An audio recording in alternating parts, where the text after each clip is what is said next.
Premier Doug Ford has said Ontario is enduring a, quote, growing tide of crime, requiring many more police officers. That has apparently motivated a new policy that removes the requirement for post-secondary education for new recruits, adds to how many can undertake basic training, and makes tuition free. Is that the way to go to get more and better policing in Ontario? Let's ask. In Halifax, Nova Scotia, Timothy Bryan. He's assistant professor of sociology at the University of Toronto.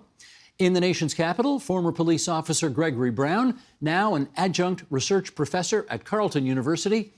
And here in our studio in the provincial capital, Mark Baxter, president of the Police Association of Ontario. And Mark, it's good to have you here in our studio. And to Timothy and Gregory and Points Beyond, we thank you for joining us as well.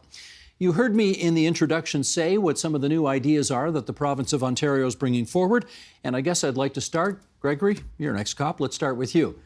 What do you think of what the Premier and his government have up their sleeve?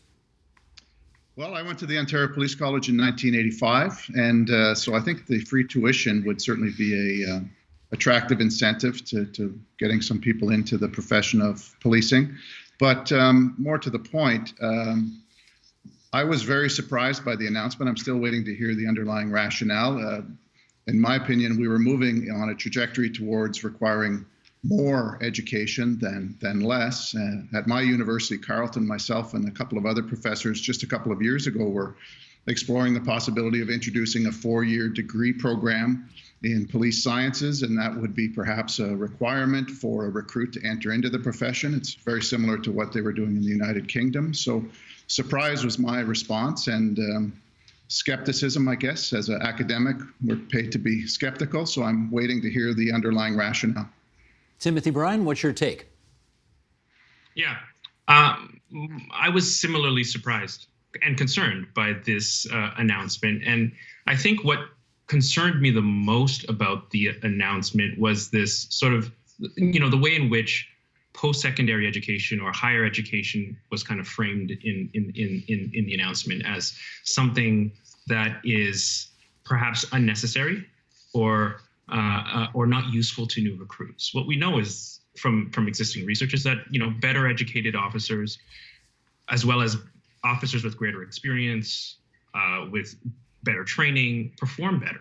They're better colleagues. They have better interactions with the community. They're in a position to really address the public safety concerns that many communities have. And so to move in a direction that is counter to what we know to be, to produce more positive policing outcomes is quite concerning. And to frame that as, to some degree that higher education is somehow not essential, not necessary, or adds little value to the actual work of police is quite concerning. Mark, your initial take.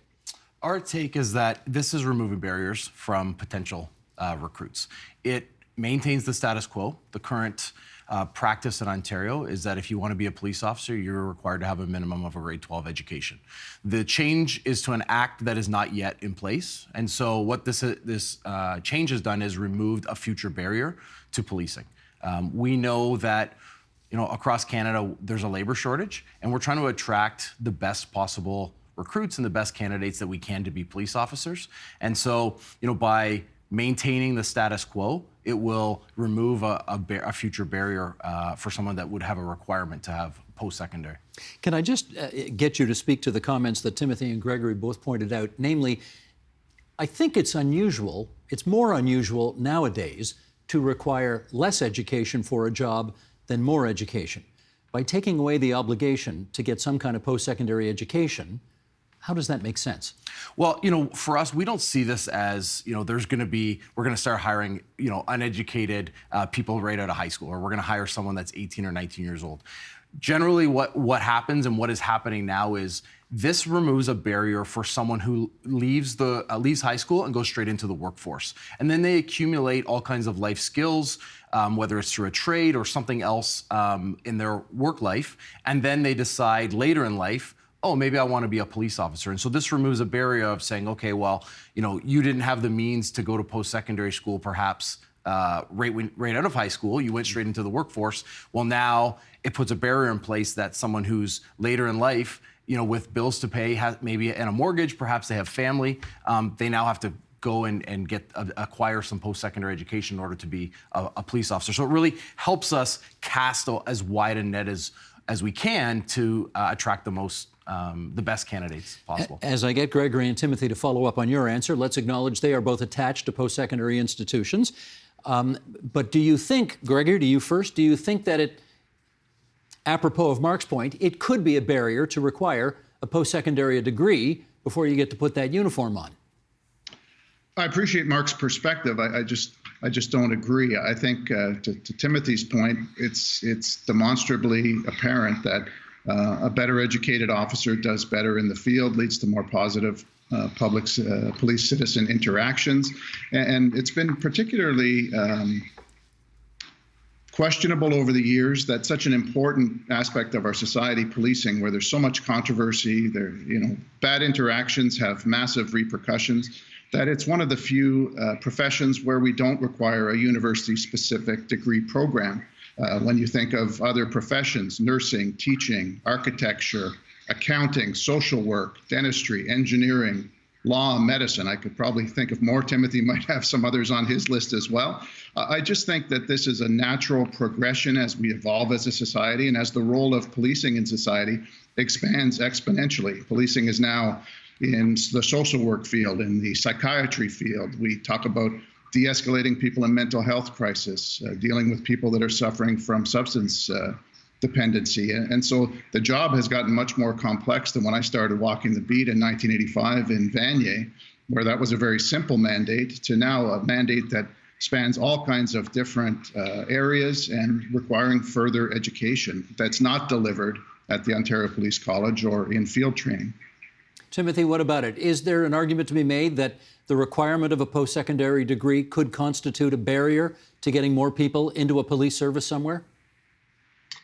I don't think that's the case. I don't think it's a barrier. And to be fair and to be clear, is that many police services have already moved to require some level of post-secondary education as a minimum requirement for consideration of applications in their service. So that standard in many ways is already the case formally in some police services or informally in the hiring process. So those candidates that apply to police services that only require a high school education, those candidates that have higher levels of formal education fare much better in the hiring process already. So it seems to me that police services see a value in post-secondary education because they are already prioritizing post-secondary education when they're making hiring decisions. If there is, in fact, a concern about barriers, perhaps the solution there is to increase access to post-secondary education. Because that would, in fact, eliminate some of the barriers if those are the concerns. Let me put that to Mark. What about the idea of, if post-secondary is a barrier, knock down the barrier to post-secondary?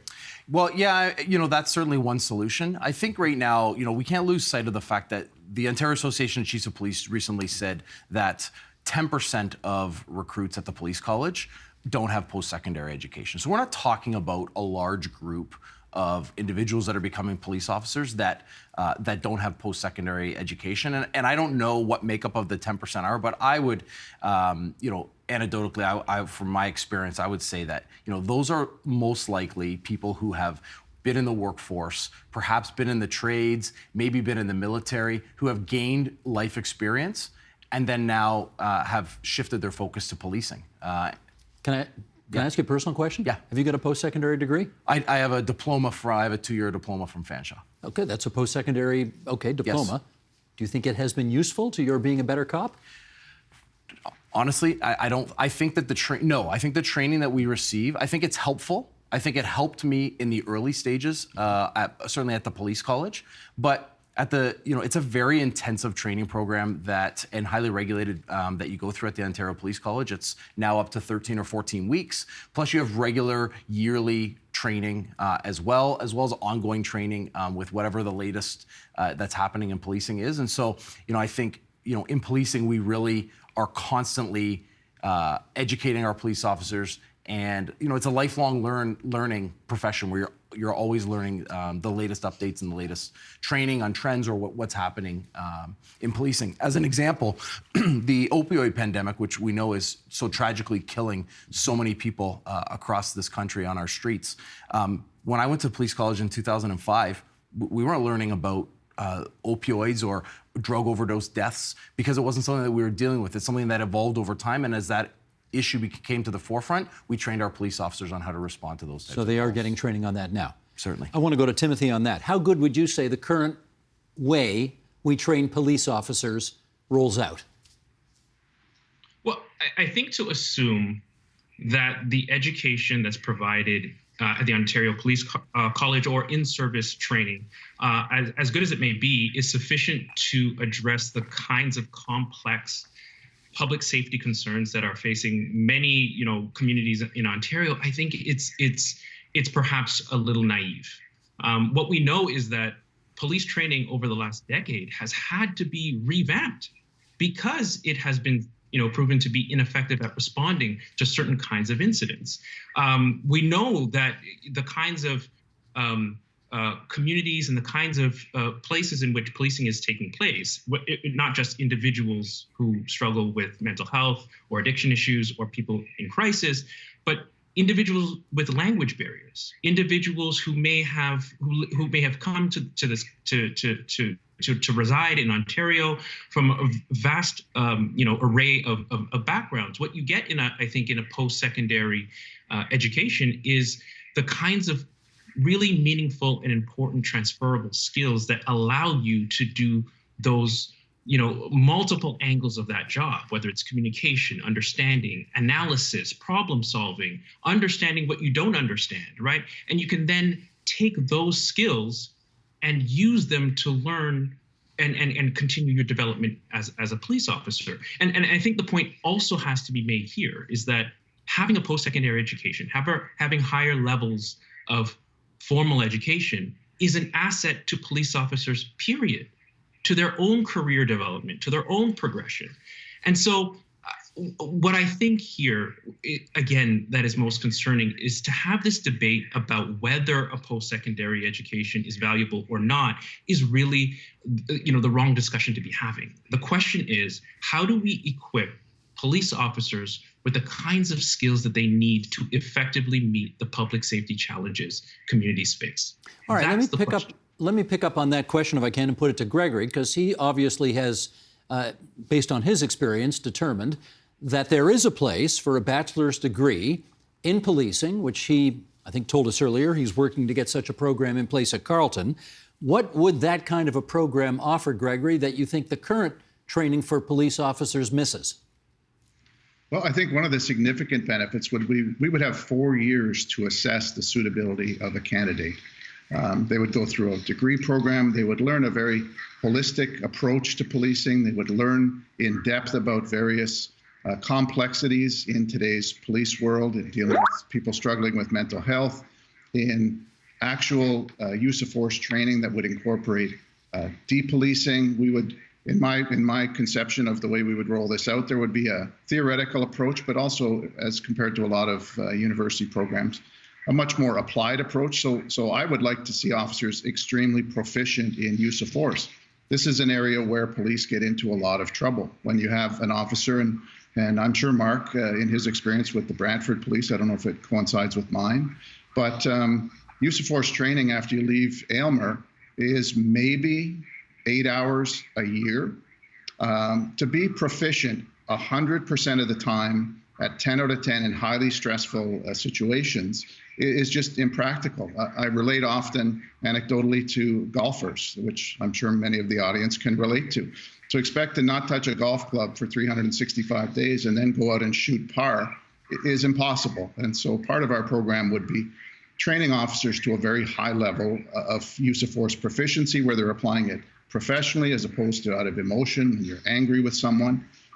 I wanted to pick up on one of Mark's earlier points about access. If the Premier is wanting to make tuition at the OPC free, what about making a degree program in policing free at a university? I think that would be a phenomenal opportunity. If we're actually having a problem attracting people into policing, getting a free 4-year degree would be a tremendous incentive to bring people into the profession. One last point just on use of force. Many of my officers, I supervised a platoon of officers in downtown Ottawa. When their use of force date would come about, the terminology useless force was often used. The training is not at a high level. It's been watered down over the years because you can't have half of your workforce off on workman's compensation because they've got dislocated shoulders or sprained wrists or broken nose. So the force is at a very low level. It's offered, as I said, once a year, and it's just not satisfactory. Okay, a lot to react to there, Mark. I'll give you a chance now. Yeah, I mean, first of all, I would disagree with the characterization that around use of force and people being injured. We have to remember that use of force incidents happen, and I'm not armed with the stats today, but in a very, very, very small percentage, less than 1% of police interactions with the public result in a use of force incident. And so, putting all kinds of focus on additional use of force training, I would suggest isn't really a good use of police training time. Where we have turned focus to in police training and over the last couple of years, which I think is really important, is speaking with people that are in crisis. And we know that police are the first call when someone is someone is emotionally disturbed and they're in crisis. The fallback is to call the police because we're the service that's there 24 hours a day, 7 days a week. And I think we've done a good job of training our officers. There's always room for improvement, but we've done a really great job of police officers in this province being trained on dealing with people in emotionally charged situations, dealing with people that are in mental health crisis. And, and it also in terms of, the recruitment, back to the recruitment of police officers that don't have post-secondary. Again, small percentage of police officers I get that. That we're talking about. Let me take you back to first principles here, though. The Premier's government brought this forward because, in their view, we have a budding police shortage problem in this province. Is that, in fact, the case? Yes, it is. Like the rest of the country, we have a labor shortage. And in policing, staffing levels across the province are at a crisis level. And it has been getting to that for a number of years now. Crisis level, meaning we're going to run out of cops if we don't do something? Meaning that every day in every community, platoons that are working are running short. Often we are staffing our police departments in every police department across this province with officers working on their day off on overtime to adequately staff our police departments. We are really at a critical level. It's not as much, in your face in the media the way that some of the other professions have been, but our members, are going to work every day to ensure the safety and security of everyone in their community, but they're doing so short-staffed and often on their days off or having their shifts extended so that they can have adequate coverage. Let me put that to Timothy, because we did check in with the London Police Service, and apparently 10% of their frontline officers are on stress leave right now. So is Mark right when he says we've got a serious shortage right now? Well, I think that, the number of officers that we have currently deployed in the province is actually just one part of the equation of public safety, right? There's an issue about how many officers do we need to adequately meet the public safety challenges. But the question here, I think, in this debate, in this discussion, is what kinds of people do we need to hire with what kinds of experience to be able to meet those challenges?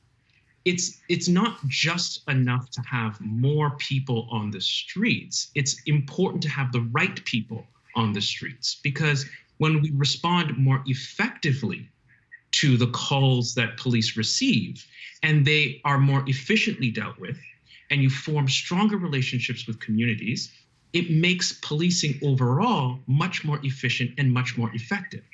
And so while there may be a concern about numbers of officers, that concern can't trump the quality of officers that you receive, because those things are actually tied.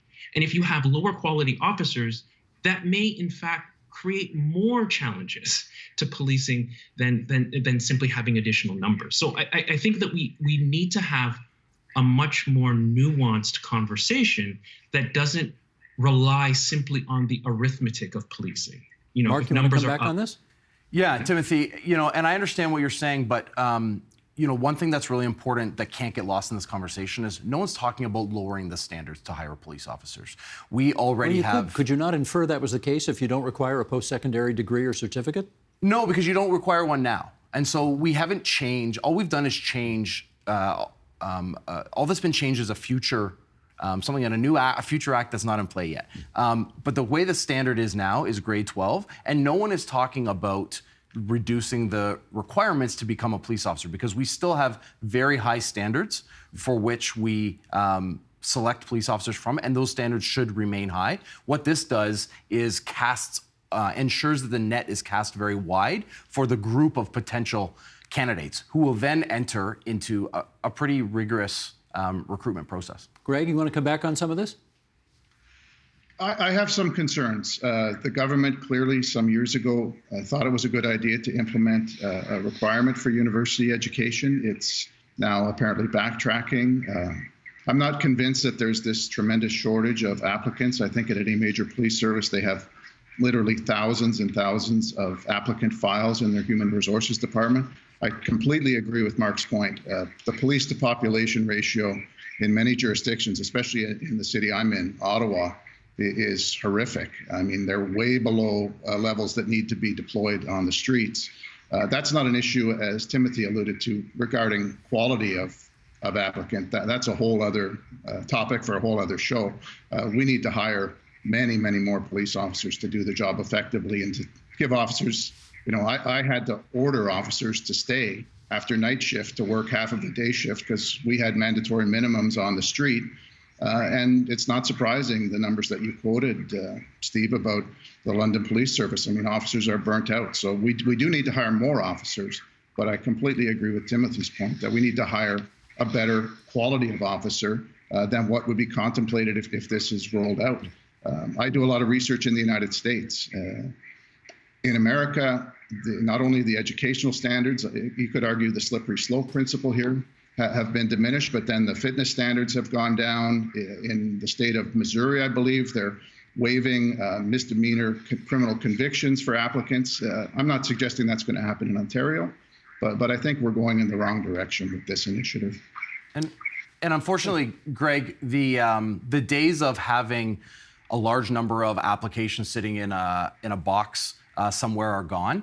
And I think Hamilton Police recently were quoted as saying that 2 years ago they received 1,900 applications and they were down 1,000 applications to the next year. And that's consistent to what we're hearing across the province from every police department, that the number of applicants are down. And so it is a challenge to staff our police departments. What about Gregory's point that if they had followed through on their initial position that everybody should have a post-secondary degree or certificate or diploma, that gives you added time in which to, quote unquote, get the bad apples out of a system?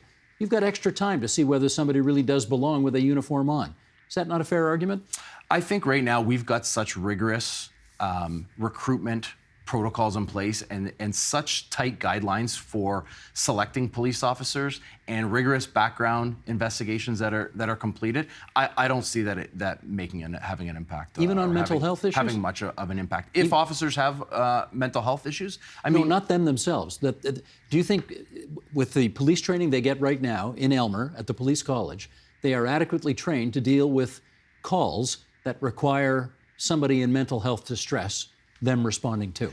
So the training that officers receive for people dealing with people that are in crisis isn't just at the Ontario Police College. They leave the Ontario Police College, they go back to their police service, and they receive additional training. There are additional training courses available that many police officers take early in their career called CIT, which is Crisis Intervention Training, and it's a 3 or a 4 day program, training program specifically for police interacting with people that are in crisis. So there's adequate? lots of, it seems to be, there's lots of training available for officers. I should get Timothy's view on that. The notion that a 3 or 4 day program on crisis intervention might be adequate to deal with the kinds of mental health issues police officers see in the streets these days. What's your view?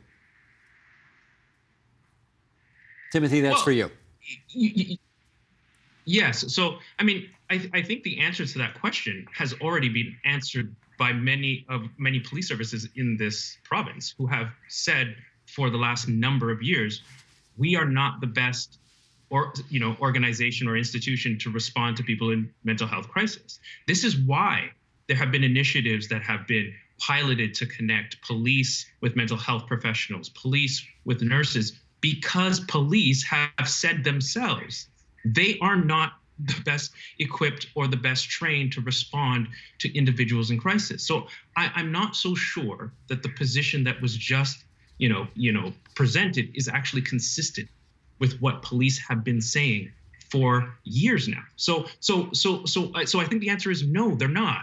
And so, given the fact that mental health concerns may in fact continue to increase, and the volume of interactions between police and those in crisis may continue to grow, I think it's an imperative that the people who are on the front lines, who are responding, first responders to those calls, have as much training as they can, as much experience as they can, so that those outcomes are as positive as they can be. And Mark, you want to? Yeah, Timothy makes a good point that I missed, and that is we have MCRT or mobile crisis response teams throughout the province, where we have a social worker or some other type of a mental health professional working in a police car with a police officer, and they are often the first ones deployed to calls where people are in crisis. The additional training that officers receive is because first of all, they could be paired with the mental health worker that day where they're responding to someone in crisis. But often we know that the team, the MCRT team with the mental health worker, they may already be tied up. Maybe they're at the hospital or dealing with someone who's in crisis when a second call comes in, or a third call, depending on their community. And so officers that have received the training, and the CIT training is part of an ongoing training, yearly training that officers receive every year when they do a week long of block training throughout the year. But yeah, really important point about the police aren't the primary people that should be responding to people that are in crisis. We obviously have an important role to play when there's safety risks, when we've got people that are in crisis who have a weapon or pose a greater risk to the broader community. Certainly the police need to be part of those interactions, but having these mental health workers in police cars has been a really big advantage that's really making an impact in lots of our communities. Okay. Gregory, I want to go to you with a somewhat different angle on the post-secondary requirements, and that is this. Do you think it's possible? Every police service in the province wants to get more diverse. Is it possible that by taking away this obligation, as it was intended to be, but will not now go forward, for a post-secondary degree or diploma or certificate, that you could actually tap into more immigrant communities and get better representation from different communities on police services going forward? This is an area, Steve, where I don't have a lot of expertise, but I can tell you what I see on campus.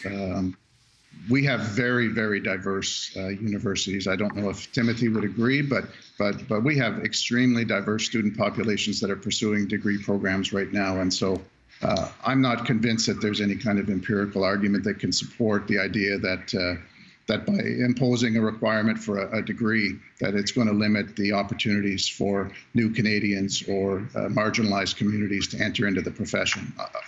I'll go back to my original point. If we want to waive tuition at the OPC, why not waive tuition in a degree program?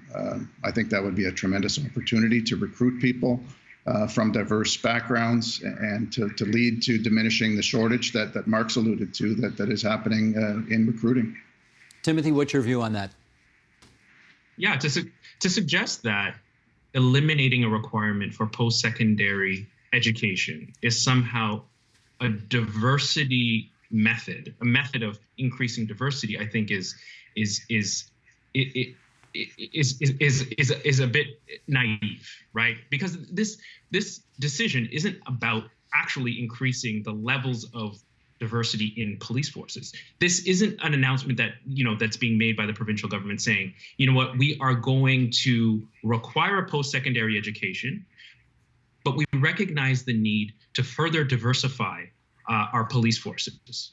So if there are exceptional candidates that have real life experience that don't have a post-secondary degree, we may have carve-outs for those specific candidates, and we may have opportunities for them to get post-secondary degrees. If that was the announcement, then I think I would be much more receptive to the argument that this is about promoting diversity. But that is not the announcement. And those incentives are not being rolled out. And there isn't anything that's added to this announcement about increasing diversity in the police force. So in police forces. So I'm skeptical of that claim, to be at the very least. Okay, I got about 30 seconds left here, and Gregory, I want to give it to you because you have heard the call among some community groups that there is really no place for a police officer on a university campus. That has been the hope of some community groups. Here are you, attached to a post-secondary institution, a former police officer yourself. What do you think of those calls?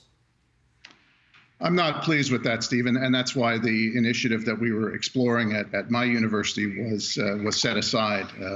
Many professors signed a petition. There was a movement after some controversial episodes to ban police officers from campus.